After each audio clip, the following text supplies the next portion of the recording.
why did you hire somebody that supposedly had this track record or criminal record as you guys purport to bring forth? I've already answered that. Okay. So we have Patricia here. I'm going to bring her up. Oh, no, you're not. You're not going to bring her up on there with me. Kevin, disconnect me. Here's Patricia here. He's trying to bring up. Disconnect me. We had an agreement that I would come on. So, no. You did no. You're not. Listen, you can play that game with everybody else. I'm done. I said what I needed to say. I'm not going to ever communicate. Okay, Armstrong. I'm not trying to blindside you. No. I'm not trying to blindside you. Hi, Patricia. How are you?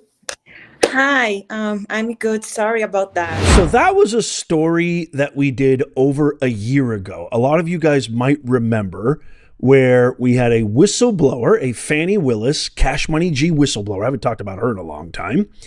And the reason for it, I'm talking about her now, is because now Project Veritas has taken up this story that we covered. We had Armstrong on our show, and he bounced. He stormed off. Now, he said I blindsided him. I didn't blindside him. He told me he didn't want to be on the same program with Travion.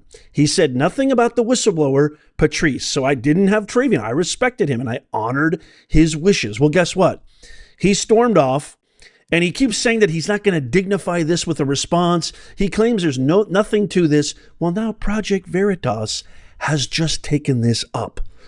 And so they have verified even more. Well, Nez, what are you talking about? What did they verify? It seems that they have the receipts that they have verified. I'm going to play for you their clip right here, or their interview with the whistleblower. They have receipts that have verified that William Barr, former Attorney General under Trump, Fani Willis, Armstrong Williams, who is the CEO of a media company. I don't know. He's not really that good, if you ask me. He's kind of, I don't know how he's the CEO of a media company, but he's got very powerful friends, very powerful connections in Washington. He's been in Washington for a long time, probably a DEI hire. Anyway, forget I said that. Let's check this out and see what they have uncovered. And I haven't even seen this clip. You're going to get my live reaction. Let's watch. Armstrong has these powerful friends. He's friends with like Bill Barr, he's friends with Ben Carson, he's friend with the mayor of DC, and he has like all this list of powerful people and people like with a lot of money. I know they do some business together. All the time Armstrong needs something, he calls Bill Barr. Like can be, for example, approve a visa for someone, he calls Bill Barr.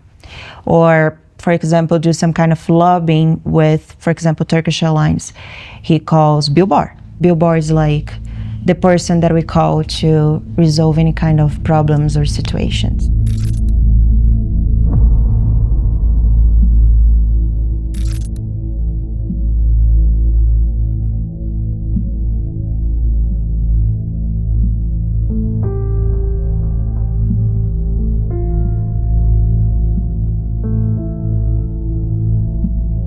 I have notes of every single meeting. One meeting can be about visa for someone, or another meeting can be about January 6th or RICO case. In February 27 of 2023, here's my notes, they launched this meeting about RICO case. I do not know if they have meetings before about that.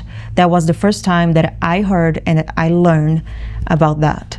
So they bring that case against Trump, and I remember the biggest conversation they had at that point, it is like what kind of charge that we can bring against Trump.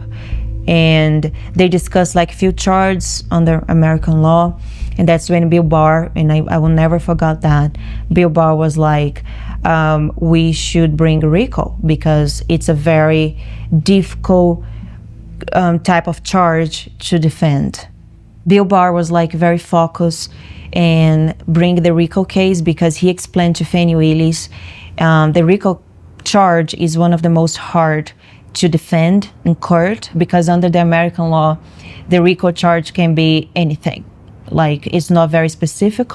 So people who is charged with RICO case, they have a very hard time to defend themselves. We had this meeting with Fani Willis. At that point, I didn't have idea about her, what she worked with, I just don't know her. And she presented herself as like someone who's close to Armstrong, someone who's attorney. And all the time I was like, okay, it's just like one more meeting that we had. And then in these meetings, that's when I started to take notes and like try to keep everything that to prove that what's going on.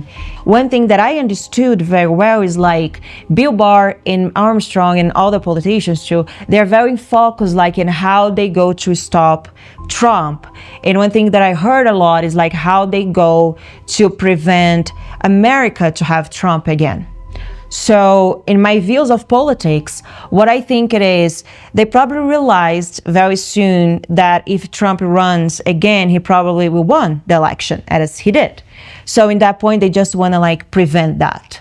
One of these meetings, for example, was launched in March 15 of 2022.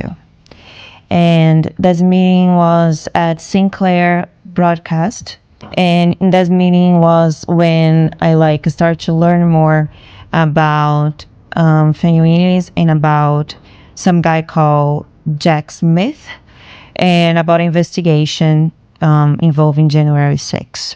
I have a quote here that was like, Barr believes the FBI will raise, and I put it in parentheses, go to Trump House soon. That's when was like I start to learn and to be sure about what they're doing.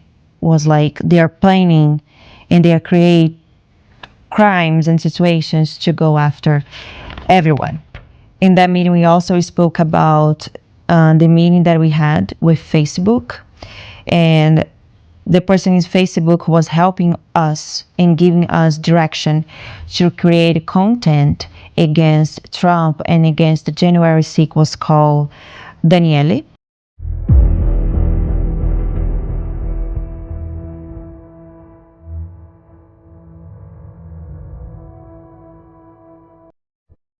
Wow, so coordinated. It's insane. Wow. That was like one of the first meetings that I had about this plan they had to go after everyone who works or support Trump. And that was back in September 13 of 2021. So in this meeting was me, Armstrong, Shermichael, and Bill Barr by phone. And they spoke about January 6th committee. They authorized the committee to investigate the events about January 6th. We started like with some names. They also gave a lot of names here.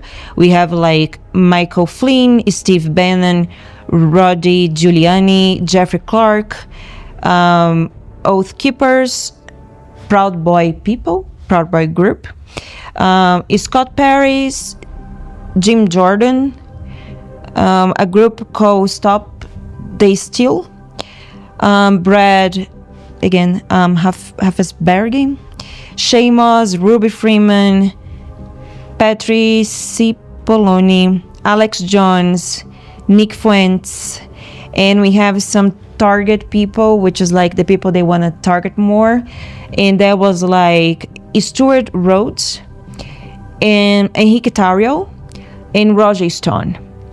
And here I have a quote. It was like Barr and Cheney once focused at Roger Stone, Rhodes, and Tarrio, and Bannon.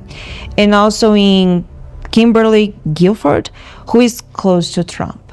Armstrong goes on TV, or he goes on social media, or he goes over his Twitter account or X account, and he claims he's Republican. He's this person who is like extremely patriotic. He loves his country and everything. But at the same time, he was lunch meetings with Bill Barr to plan against Trump and against people involved in January 6th.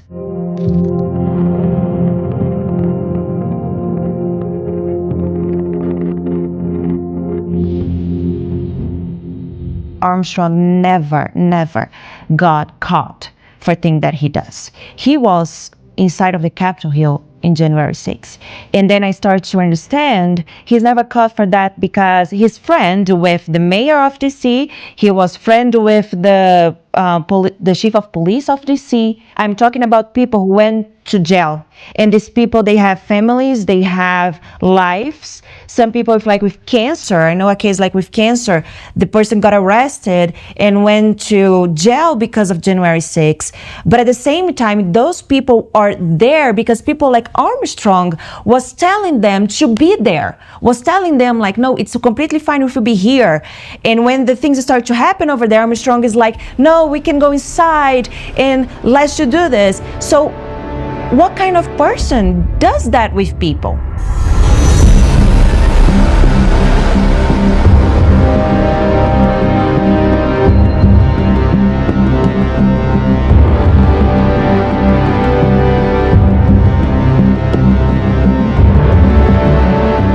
So when we covered this story, okay, we did our due diligence and we did our research.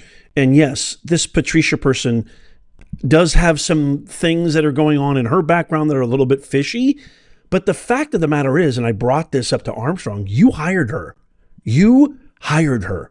And she has extensive receipts, extensive notes. There's no way you could ever convince me that this woman, who was basically an intern at that point, a secretary, an assistant, would have this kind of information, this kind of in-depth knowledge of the targets, the people, Fani Willis. She wouldn't even know who Bill Barr is or any of those names that she listed without you actually doing these things and actually having these meetings and actually propagating, perhaps, I'm going to say alleged because I can't confirm for sure, this alleged coup to get Trump with the RICO case.